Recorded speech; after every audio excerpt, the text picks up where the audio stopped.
Eh bien bonjour et bienvenue dans cette vidéo dans laquelle on va voir ensemble comment est-ce que tu vas être capable en tant qu'entrepreneur, en tant que dirigeant, de beaucoup mieux gérer tes priorités.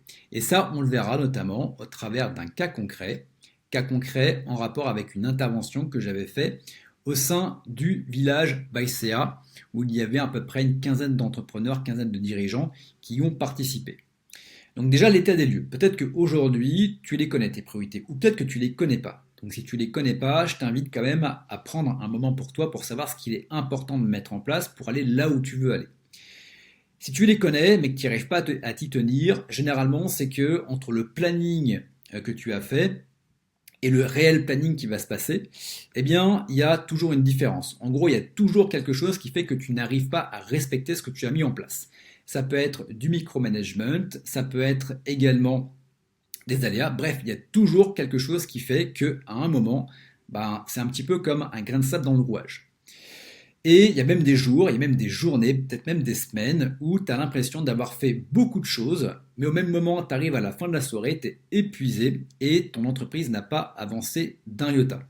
Donc les conséquences, elles sont doubles. Il y a des conséquences sur le pro et il y a également des conséquences sur le perso. Les conséquences sur le pro, ben, c'est que ton activité, elle ne se développe pas. Et également sur le perso, ben, c'est que tu n'arrives pas à prendre du temps pour toi et pour la famille. Alors peut-être que tu as déjà testé des choses, c'est la plupart des choses que les dirigeants qu'on accompagne ont déjà testé.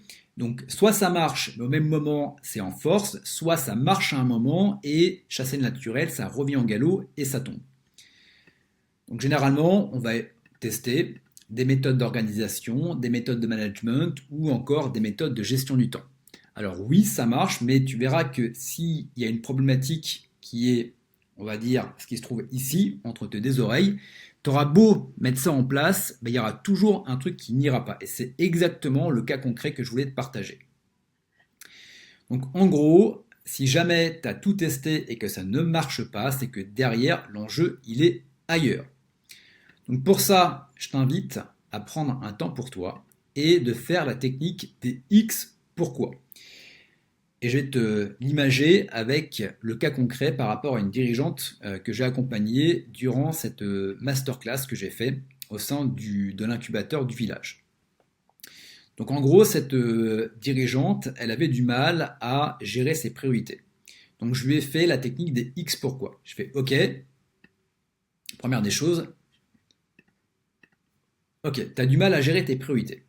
Pourquoi? Alors bien évidemment, là je te fais quelque chose de beaucoup plus résumé, mais c'est pour que tu captes le travail et c'est exactement le travail que je vais te demander de faire pour que tu comprennes pourquoi aujourd'hui tu n'arrives pas à les gérer malgré tout ce que tu mets en place. Donc je lui demandais, ok, pourquoi tu n'arrives pas à gérer tes priorités? Elle me fait, bah, parce que j'ai du mal à dire non, notamment à mes collaborateurs ou par rapport à des projets. Je fais, ok, très bien. Pourquoi est-ce que tu as du mal à dire non? Et là, elle me dit, ok, j'ai du mal à dire non. Donc elle ne me l'a pas sorti immédiatement. On a quand même fait un petit travail qui prenait un peu plus de temps. Bah, en fait, au final, c'est que je suis pas à l'aise avec le conflit. Ok, hyper intéressant. Ok, et pourquoi t'es pas à l'aise avec le conflit? Et là, elle me sort. Eh bien, c'est important pour moi d'être bienveillante. Et à partir du moment où je dis non, que je suis dans le conflit, eh bien, j'ai peur de passer pour quelqu'un de malveillante. Ok. Et prochaine question. Ok. Il se passe quoi si tu es malveillante? Eh bien, j'ai peur de ne pas être aimée.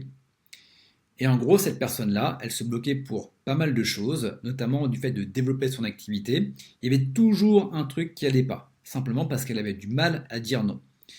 Je te donne un exemple. Elle devait se séparer d'un collaborateur. Vu qu'elle avait du mal à gérer notamment le conflit, donc elle avait du mal à dire non. En gros, non, c'est plus possible de bosser ensemble. Ça faisait plusieurs mois qu'elle gardait cette personne-là, donc forcément, derrière, eh bien, vu que la personne ne correspondait plus au poste, eh bien, elle devait faire ce que la personne ne faisait pas. Elle avait la charge mentale, elle avait du mal à dormir. Et au même moment, bah en fait, vu qu'elle faisait ce qu'elle ne devait pas faire, elle ne pouvait pas gérer ses priorités. Et ce qui était drôle avec cette personne-là, c'est qu'elle était venue à la base pour du management. Donc en gros, pour cette dirigeante-là, c'est pas un problème de gestion des priorités, c'est un problème d'assumer ses choix et d'être OK avec le conflit. Et la question que je lui ai posée, j'ai fait, bah écoute, imagine que demain, tu n'as plus peur du conflit, tu n'as plus peur de ne plus être aimé, et que bienveillante ou malveillante, tu n'as même plus besoin de te poser la question, qu'est-ce qui se passerait? Ah ben, cette personne-là, je l'aurais déjà virée depuis longtemps, j'aurais fait tel truc, tel truc, tel truc pour développer mon activité. Et donc là, on s'est aperçu que il n'y avait pas une problématique de gestion des priorités factuelles, mais il y avait une problématique entre ces deux oreilles qui l'empêchait factuellement de le faire. Et je t'invite toi également de faire la technique des X pourquoi pour comprendre pourquoi est-ce que tu n'arrives pas à gérer tes priorités. Il y a forcément un truc qui se passe ici. Surtout si tu as testé pas mal de choses, telles que l'organisation, la gestion du temps, le management, et que actuellement tu en es toujours au même niveau.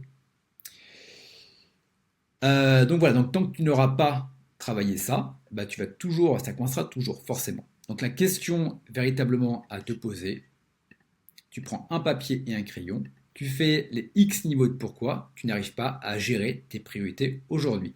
Et ça c'est hyper important et j'y tiens, c'est d'être totalement transparent et honnête avec toi-même. Les oui mais, ah mais je suis pas comme ça. Forcément, il y a un moment, tu vas taper dans l'ego. Et l'ego, il n'aime pas quand ça pique. Donc autorise-toi à ce que ça pique, mais c'est là où tu vas pouvoir derrière travailler. Donc qu'est-ce que tu en fais? À partir du moment où tu l'as fait, pour aller plus loin, tu as deux possibilités. Soit tu viens au webinaire mensuel en live qu'on organise avec Julien, dans lequel on va travailler là-dessus. Tu cliques sur cette page, le lien est dans la description de la vidéo YouTube. Tu cliques sur t'inscrire, tu regardes également les dates si tu es disponible ou pas. Tu rentres ton prénom, ton mail, ton numéro de téléphone et pendant 90 minutes, on va travailler au travers de 3 clés justement pour pouvoir identifier pourquoi est-ce que tu n'arrives pas réellement derrière à gérer tes priorités et on donnera également des exercices qui vont te permettre d'aller plus vite. Ça va te permettre notamment de baisser la pression, de baisser la surcharge mentale et également d'accélérer ta prise de décision. Donc bien évidemment, sans dev perso de bullshit, on ne va pas te demander de faire des câlins aux arbres, pas de méditation également, on est sur des exercices qui sont très simples, très puissants et en l'espace d'une heure, tu as vraiment un déclic et tu vas pouvoir aller beaucoup plus rapidement.